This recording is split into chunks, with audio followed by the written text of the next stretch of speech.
so that you get athletes who just turn up. They'll turn up, they'll do the requisite amount of work, but that's it.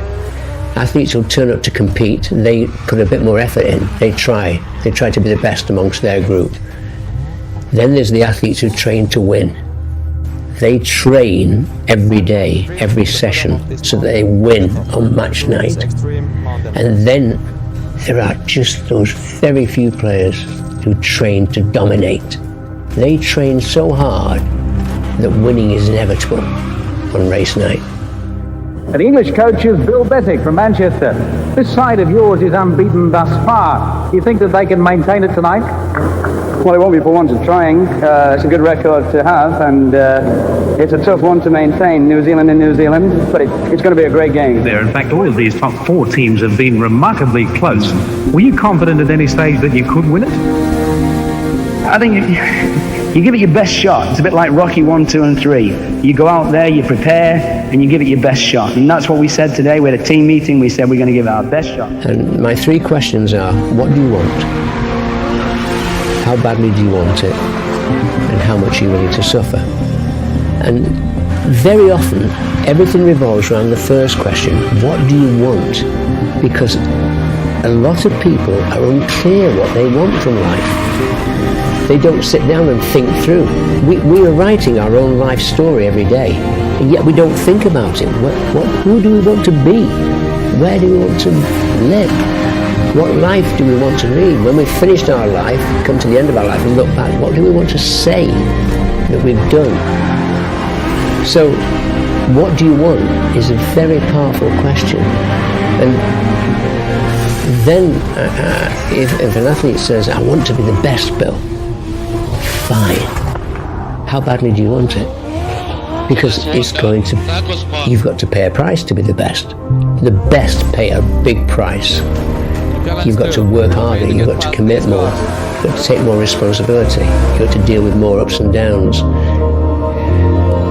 And if we can deal with that question, how much are you willing to suffer? Because I work with gold medal champions, and they suffer every day. They work enormously hard. They sacrifice enormous things in order to get that success.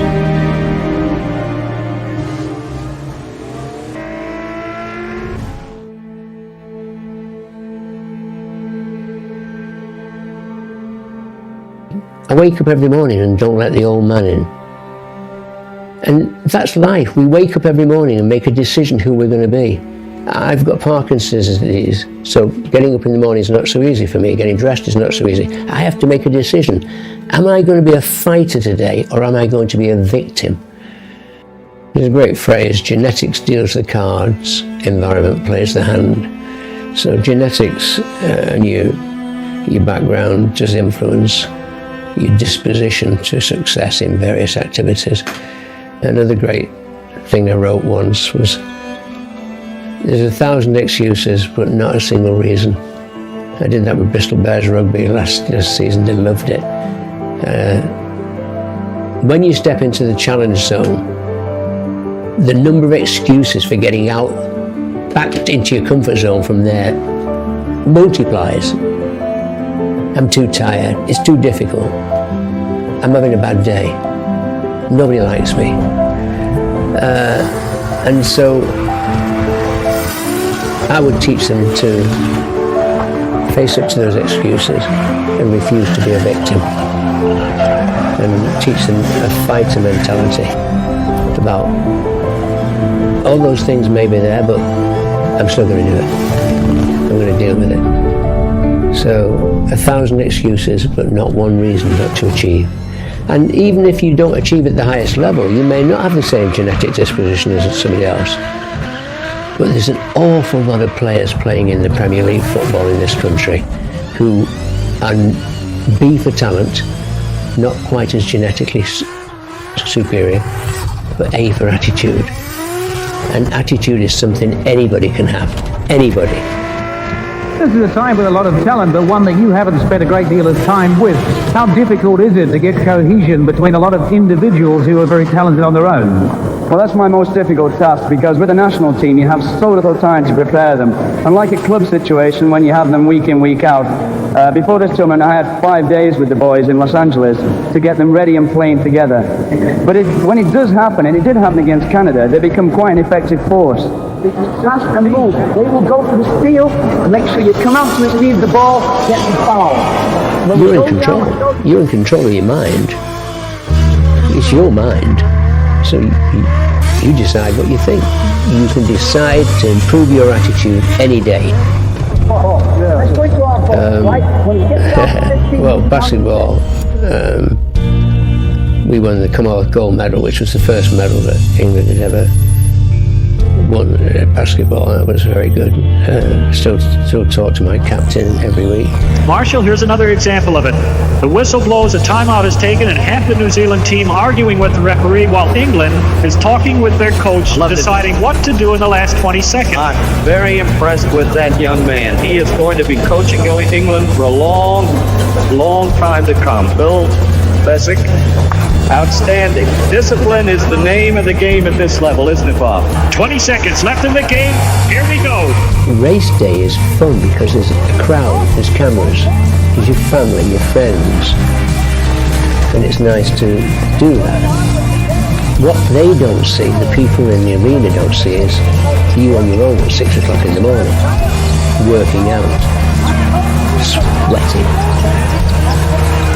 struggling. And that's what makes champions, the ability to motivate themselves to do the work on their own that leads to success in the arena. There's the physical element. You've got to take care of your strength, speed, stamina, nutrition, sleep, health. There's the technical element. And then you've got to have the tactical intelligence to compete, follow a plan, know your position on the field, know how you relate to the members of the team, know how to deal with certain situations in the game, 1-0 up or 1-0 down. And then there's the mental element. That's building the confidence and belief that you are a champion, that you can do this. It's that change from being in the dressing room, the comfort zone, to being in the tunnel before a big game, breathing in, to going on the field and believing and having the confidence to do what you do well. This team came here very much as underdogs. England, they weren't rated very highly before the tournament. Thus far, everybody has been extremely impressed with the team and impressed with you. How do you see your future as English coach if you lose tonight? Well, first of all, we prefer to be underdogs. It's a nice sneaky position. I think it's a start of what I'm hoping to achieve with the national team, and tonight's going to give me a lot more evidence on what kind of progress we're making, because this is a real pressure situation for what is basically quite a young team.